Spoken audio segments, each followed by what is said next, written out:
কে কী করেছে না করেছে সব ভুলেছে। এখন সবাইকে এক হতে হবে। আর কোন নেতা হুকুম দিল কোন নেতা হুকুম দিল না সেটা আমি শুনতে চাই না। আমি তো বলেই দিচ্ছি যে যেখানে কাজ করবেন সেখানে নিজের নেতৃত্ব দিয়ে নিজের নেতৃত্ব প্রমাণ করে আপনারা কাজ করবেন। আর আমাকে তো হত্যাকারী, মানবাধিকার লঙ্ঘনকারী, যারা পিটিয়ে মানুষ হত্যা করে তারা মানবাধিকার লঙ্ঘনকারী না, যারা মানুষ মেরে ঝুলিয়ে রাখে তারা মানবাধিকার লঙ্ঘনকারী না। মানবাধিকার লঙ্ঘনকারী হয়ে গেলাম আমি, স্বেচ্ছাচারী হয়ে গেলাম আমি। যেখানে আমার সময় তো প্রত্যেকটা জিনিস সচলভাবে চলতো, এখন চললো না কেন? ইউনূস ক্ষমতা এসছে, তার এত কিছু। আজকে দেশের অবস্থা কি? একটা ইস্যু কি, কোটা ইস্যু আর বৈষম্যহীন, এই কথা বলে একটা আন্দোলন শুরু, কিন্তু আসলে সেখানে কোনো কোটাও ছিল না, কিছুই ছিল না। কারণ 2018 সালে এই কোটা আমি বাতিল করে দিই। হাইকোর্টে একটা মামলা হয়, সেই মামলার একটা রায় হয়েছিল, সেটাও সরকারের পক্ষ থেকে আমরা রিট আবেদন করে স্থগিত করে দিয়েছি। কিন্তু তারপর দেখলাম আন্দোলন আর থামে না। তখনই আমার সন্দেহ হয়েছিল, তখন বলেছিলাম যে আন্দোলন তো কোটা না, এই আন্দোলন হচ্ছে সরকার পতনের আন্দোলন। কিন্তু অপরাধটা কি আমাদের? আওয়ামী লীগ ক্ষমতা আসার পরে তো বাংলাদেশ পিছিয়ে যায়নি, বাংলাদেশে উন্নতি হয়েছে। জুলাই 7 তারিখ থেকে কোটা আন্দোলনের নামে আন্দোলন, এবং 15 জুলাই থেকে যে হত্যাকাণ্ড, অগ্নিসংযোগ, ভাঙচুর, যে অরাজকতা, চরম অরাজকতা শুরু হয়, যখন আমরা ছাত্রদের সব দাবি মেনে নিয়েছি, সব দাবি মানার পরে আসলো কি, তাদের এক দফা দাবি। এই ছাত্রীরা যখন মধ্যরাত্রে বের হয়ে এসে আন্দোলন করে, আমি তাদের নিরাপত্তা দিতে থাকি যেন কোনো রকম তাদের অসুবিধা না হয়। আর তারা তখন আমার পদত্যাগ দাবি করছে, খুব ভালো কথা। কিন্তু তারপর আমরা দেখলাম কি, একে একে মানুষ হত্যা। যখনই 6টা লাশ পড়লো, আমি জুডিশিয়াল ইনকোয়ারি কমিটি করে দিলাম। কারণ এই জুডিশিয়াল ইনকোয়ারি কমিশন আমি এই জন্য করেছিলাম, আবু সাইদের যে হত্যাকাণ্ডটা, এটা একটা সন্দেহজনক। তারা যেভাবে একটা ভিডিও করে পাঠালো, হ্যাঁ, এতে সকল মানুষই কিন্তু বিভ্রান্ত হয়েছিল এবং সকলে সহানুভূতিশীল হয়েছিল। কিন্তু যদি একটু লক্ষ্য করেন যে যার গায়ে 4টে গুলি লাগে তার তো সেই গুলি থেকে রক্ত ঝরবে, তার গায়ে কিন্তু কোনো রক্ত ঝরেনি। শুধু সে যখন লাঠি নিয়ে পুলিশকে মারতে যায় তখন মাথাটা আঘাত লাগে, সেই আঘাতে মাথার পিছনটা কেটে যায়, একটু ওই ঘাড়ের কাছে রক্ত পড়ে, কিন্তু গুলির খাওয়া কোনো রক্ত তখন না রাস্তায় পড়েছে না তার শরীরে, কিন্তু তাকে টেনে নিয়ে যাওয়া হলো। প্রশ্ন হচ্ছে, এই টেনে নিয়ে কোথায় গেল? টেনে নিয়ে কোথায় নিয়ে গেল? এবং তার যে পোস্টমর্টম হয়, সেই পোস্টমর্টমের প্রথম যে রিপোর্টটা হয়, সেই রিপোর্টে কী ছিল? তার পেটে বা শরীরে কোথাও কিন্তু বুলেট পাওয়া যায়নি, মেটাল বুলেট পাওয়া যায়নি, কিন্তু তার পেটের ভিতরে নাড়ি বুড়ি ছিন্ন বিচ্ছিন্ন, তার বুকে প্রচণ্ড চাপ এবং তার উপরে যে আঘাতের চিহ্ন, তো এই আঘাতগুলি আবু সাইদকে কে দিয়েছিল, রহস্যটা কি সেটা বার করা দরকার। এটা মানুষকে জানতে হবে। এবং তারপর সে মারা গেল, আর সব দায় দিল আমাদের উপর। এবং আপনারা দেখেন, এই 15 জুলাই থেকে যত হত্যাকাণ্ড হয়েছে, সেই মুগ্ধ, সেখানে তো কোনো আমার কিছুই ছিল না, হঠাৎ একটা গুলি লাগলো, সে মারা গেল। এরকম যে কটা হত্যাকাণ্ড, প্রত্যেকটা হত্যাকাণ্ডই রহস্যজনক, এবং এদেরকে যে ইচ্ছাকৃতভাবে মারা হলো। আর তারপর আমাদের আওয়ামী লীগ, ছাত্রলীগ, সেই চট্টগ্রামের 4তলা থেকে নিচে ফেলে দেওয়া, হাত কেটে দেওয়া, রক কেটে দেওয়া, মানে এমন একটা চরমভাবে মানে নির্যাতন শুরু হলো এবং খুন খারাপি শুরু হয়ে গেল। তার একে একে তো আগুন দেওয়া, যেটা এখন নিজেরাই তারা মুখে বলে দিয়েছে কীভাবে। তো এরই মধ্যে থেকে আমরা দেখলাম কি, হ্যাঁ, এমন একটা পরিস্থিতির সৃষ্টি। 5ই আগস্ট, সেই আমি তো আর লাশ ফেলে ক্ষমতায় থাকতে চাইনি, আমি সিদ্ধান্ত নিয়েছিলাম যে আমি থাকবো না। কিন্তু সেই দিন থেকে যে তাণ্ডবটা শুরু, আর ডক্টর ইউনূস যে এর পিছনে সম্পূর্ণভাবে জড়িত, এটা কিন্তু এই তাদেরই কিছু লোকের কথাই কিন্তু অলরেডি এসে গেছে। তারা কথা বলেছে কেন, তার কারণ 15 জুলাই থেকে যত হত্যাকাণ্ড হয়েছে, অগ্নিসন্ত্রাস হয়েছে, যা কিছু হয়েছে, সবগুলির দায় মুক্তি দেওয়া হলো। এই দায় মুক্তিটা কেন দেওয়া হলো? যারা এত বড় ঘটনা ঘটালো তাদের দায় মুক্তি কেন দেওয়া হয়েছে, সেটাই প্রশ্ন। আর সেই সাথে আমরা কি দেখলাম, সেই আন্দোলনরত শিক্ষকদের উপরে হামলা, মা ও ছোট শিশু তাদেরকে পর্যন্ত মানে রেহাই পায়নি। লাঠি দিয়ে পিটিয়ে পিটিয়ে মানুষ হত্যা, পুলিশ, সেখানে পুলিশ হত্যা। আবার সেই আমাদের আনসার, আওয়ামী লীগের নেতাকর্মী, সাংবাদিক, সাংস্কৃতিক কর্মী, ডাক্তার, আইনজীবী কেউ বাদ যায়নি।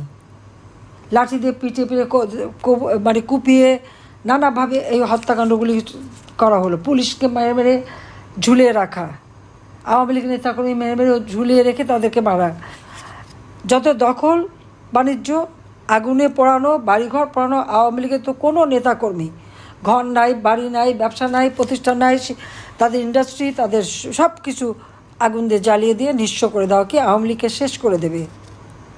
এটা হলো তাদের একমাত্র প্রচেষ্টা। কীভাবে আওয়ামী লীগ এবং সহযোগী সংগঠনকে নির্বিচারে হত্যা, আবার তাদের গ্রেপ্তার এবং বন্দি, জেলখানা ভরে ফেলেছে আওয়ামী লীগ নেতাকর্মী, 14 দলের নেতাকর্মী নিয়ে। আর ওদিকে যত সন্ত্রাসী জঙ্গিদের মুক্তি দেওয়া হয়েছে। সংখ্যালঘুদের উপর চরম অত্যাচার, সেখানে মানে হিন্দু, বৌদ্ধ, খ্রিস্টান তো আছেই, সেই সাথে সাথে আমাদের দরগা শরীফ, ওলামা মাশায়েখ, পীর, তাদের উপরে হামলা, সেগুলো ভাঙা। আর সবচেয়ে বড় আঘাত আমাদের জন্য 32 নাম্বার, আমাদের কোনো কেউ আহত হলে হাসপাতালে চিকিৎসাটা বন্ধ করতে দেয় না। ডাক্তারদের উপরে প্রচণ্ড চাপ, আর আওয়ামী লীগ হলে তাদেরকে চাকরি থেকে বের করে দেওয়া হচ্ছে, এবং বের করে দেওয়া সকলেই, কাউকে তো ছাড়ে নাই, মানে হস্তক্ষেপ চলছে। সোজা বলে দেওয়া হয় জামিন দেওয়া হবে না। প্রতি পদে পদে এরা সংবিধান লঙ্ঘন করে যাচ্ছে। আমাদের আইনসভা, সংসদ ভবনের উপরে আক্রমণ, ওই 5 আগস্ট কিন্তু সংসদ ভবনে আক্রমণ করেছে। বঙ্গবন্ধু ভবন যেমন আগুন দিয়েছে, সংসদ ভবনেও তারা যে দুর্বৃত্তি পরায়ণতা করেছে, কল্পনাও করা যায়। এরা নাকি শিক্ষিত, এরা নাকি ছাত্র, তারা কিভাবে এটা করে। আর অজয় সাহেবের বাসা, মানে জয়পুতুলের বাবার বাসা সুধা সদন, সেটাও ভেঙেছে। রেহানার যে বাসা ছিল সেটাও সবই লুটপাট, ভাঙা, এক দফা না, দফায় দফায় যাও সেগুলি করে ফেলছে। কিন্তু আমার অগণিত নেতাকর্মীদের যে হারে বাড়িঘর পুড়িয়েছে, আর 32 নম্বরই যখন পুড়িয়েছে, তখন এর জন্য আমাদের কোনো কিছু বলার নেই। আর গণভবন তো জনগণই সম্পত্তি, ওটা রাষ্ট্রীয়, সেগুলিও ধ্বংস করেছে। কিন্তু সবচেয়ে বড় কথা যে বাংলাদেশের আমরা এত চমৎকারভাবে রাষ্ট্রটা পরিচালনা করে সারা বিশ্বে যে মর্যাদা নিয়েছিলাম, সেই মর্যাদাটা নষ্ট করে দিয়েছে। একটা রাষ্ট্র পরিচালনায় তার 3টি অঙ্গ সক্রিয় থাকে: আইনসভা, বিচার বিভাগ, নির্বাহী সভা। আপনারা দেখেন আইনসভা যে আক্রমণ, সংসদ ভবনে সমস্ত কাগজপত্র ফেলে দিয়ে সেগুলি আগুন দেওয়ার চেষ্টা, যখন পারেনি পানি ঢেলে দিয়ে সেটাকে নষ্ট করেছে। স্পিকারের বাড়ি লুটপাট, প্রত্যেকটা এমপি হোস্টেল লুটপাট করেছে এই ছাত্র নামধারীরা। এরা নাকি নীতি নিয়ে চলে, বৈষম্যহীনতা।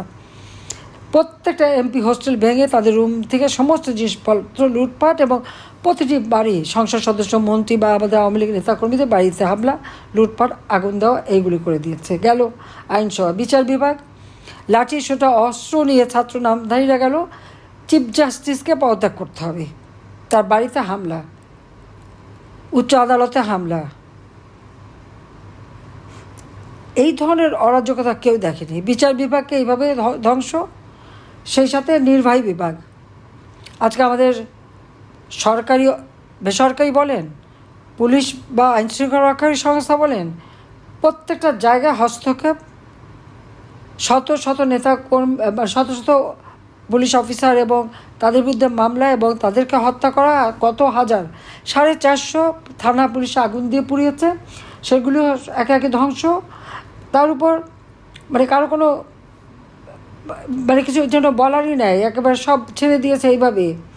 কি মব জাস্টিস, মানে পিটিয়ে মারছে কিন্তু ওই ছাত্র নামধারীরা, সমন্বয়করা, আর নাম দিচ্ছে জনগণের।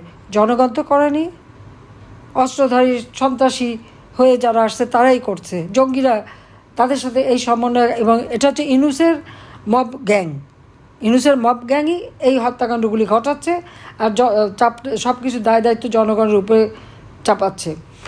রিজার্ভের টাকা রেখে এসেছি, আমার নামে অপরাধ কি? আমরা নাকি লক্ষ লক্ষ টাকা, কোটি টাকা নাকি বিদেশে পাচার করেছি। আচ্ছা, ভালো কথা।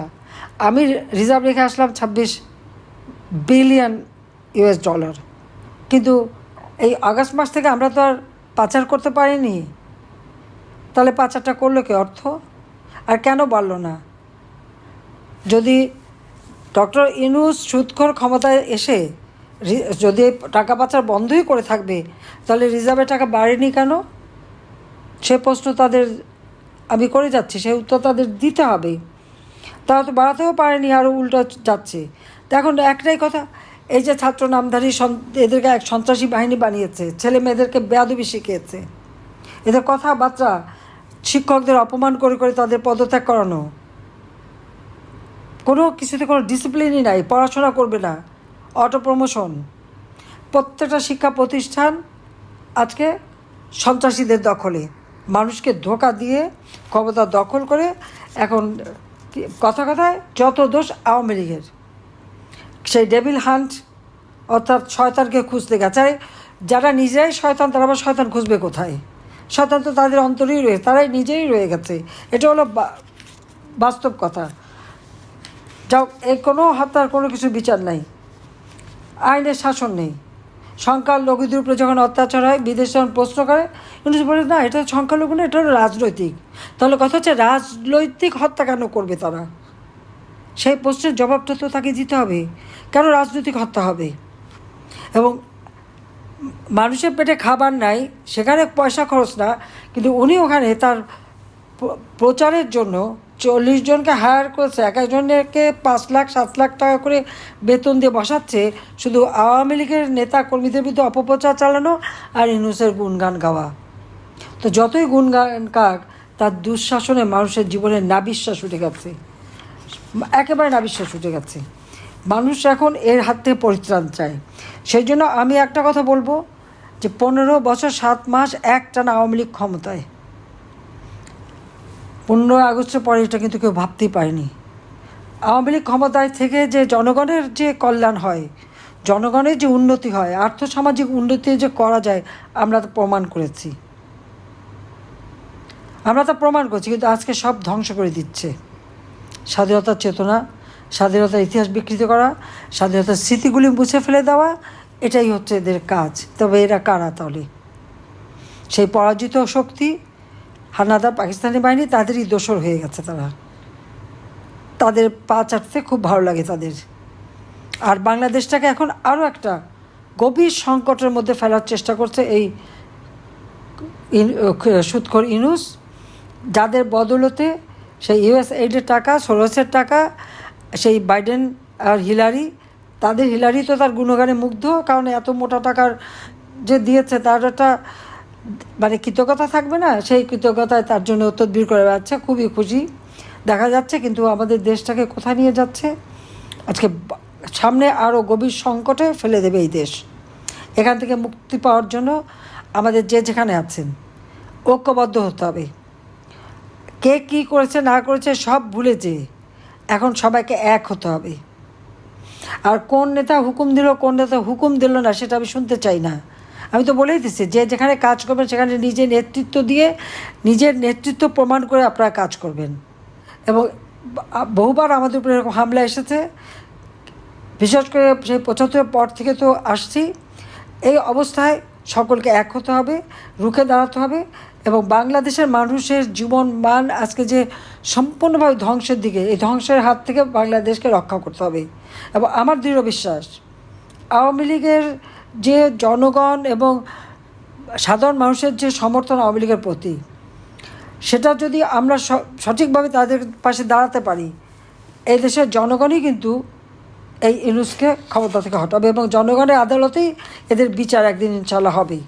তার জন্য সবাইকে এক হয়ে কাজ করতে হবে।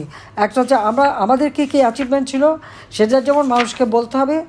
আওয়ামী লীগের উপরে যে অত্যাচার নির্যাতন চলছে, সেটা যেমন মানুষকে বলতে হবে। সাথে সাথে আমাদের ভবিষ্যৎ, আমাদের লক্ষ্য, বাংলাদেশকে আমরা উন্নত সমৃদ্ধ বাংলাদেশ হিসেবে গড়তে চাই। জাতির পিতার স্বপ্নের সোনার বাংলা আমরা গড়তে চাই এবং স্বাধীনতার চেতনা নিয়েই বাংলাদেশ অগ্রযাত্রা শুরু করবে, বাংলাদেশ সুন্দরভাবে গড়ে উঠবে। সেই প্রত্যয় নিয়ে সকলকে এক হয়ে কাজ করবার জন্য আমি আহ্বান জানাচ্ছি। জয় বাংলা, জয় বঙ্গবন্ধু, বাংলাদেশ চিরজীবী হোক।